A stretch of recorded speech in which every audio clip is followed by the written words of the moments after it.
असंभव को संभव बनाने के लिए क्या करना पड़ता है, ये जानना हो तो पूछिए उस बच्ची से जो एक चलते टेम्पो में पैदा हुई, सिर्फ इसीलिए कि उसके गरीब पिता अपनी गर्भवती पत्नी को सही समय पर अस्पताल नहीं पहुंचा पाए। तो हम लोग के पास तो पैसा वैसा था ही नहीं, तो हम लोग घर ले लाए उसको, पेन होने लगा, फिर हम लोग ले गए तो रास्ते में हो गया।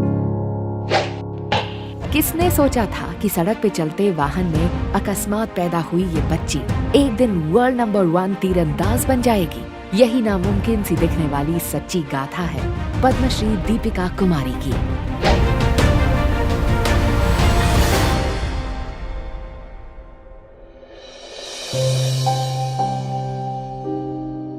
घर में टोटल 5 लोग हैं एंड कभी 3 लोगों का पेट भरता था तो 2 लोगों का पेट नहीं भरता था।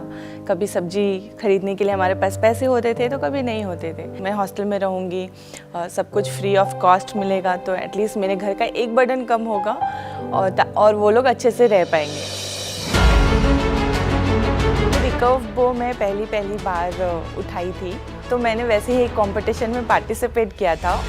फर्स्ट प्राइज मिला था 500 रुपये का। दीपिका जल्द ही अंतर्राष्ट्रीय प्रतिस्पर्धाओं में अपनी धाक जमाने लगी। कुछ ही सालों में ग्लोबल लेवल पर 6 गोल्ड और 11 सिल्वर मेडल्स जीतकर दीपिका कुमारी ने खुद को वर्ल्ड नंबर 1 के खिताब पर काबिज कर लिया। दीपिका का क्वालिटी ये है कि 10 में मारने का पूरा कॉन्फिडेंट रहता है। दीपिका जहां जाती हाथों में मेडल लेकर लौटती, लेकिन रियो ओलंपिक्स में दीपिका कोई पदक नहीं बल्कि एक महत्वपूर्ण सबक लेके वापस लौटी।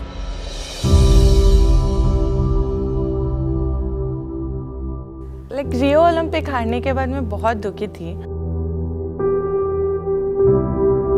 दीपिका को हम लोग फोकस कर रहा है कि हर शॉट में कौन सा मेंटालिटी पे वो शॉट कर रहा है। दीपिका के कोच ने उन्हें इस हार के सदमे से उबरकर भविष्य की तरफ ध्यान केंद्रित करने के लिए उकसाया।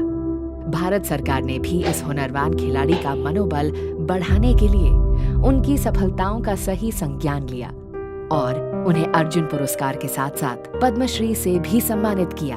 इतनी सराहना और सबके एकजुट प्रयास का सेहरा बांधे थाईलैंड में आयोजित 2019 की एशियन आर्चरी चैंपियनशिप में गोल्ड मेडल पर निशाना लगाते ही दीपिका ने टोक्यो ओलंपिक्स में अपना स्थान सुनिश्चित किया। दीपिका बहुत ज्यादा भूखा है ओलंपिक मेडल के लिए, के हिसाब से तैयारी भी कर रही है। अगर वो मेडल मुझे मिलता है तो मैं आने वाली जनरेशन के लिए एक प्रेरणा बनूंगी। देखा जाए तो गवर्नमेंट हमें सब कुछ देती है, हमारा कैंप लगाती है, हमें इक्विपमेंट देती है, वो सब चीज़ का ध्यान रखती है।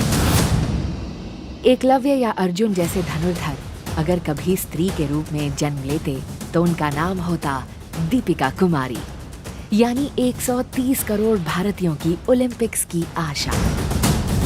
Confident, believe yourself and just do it.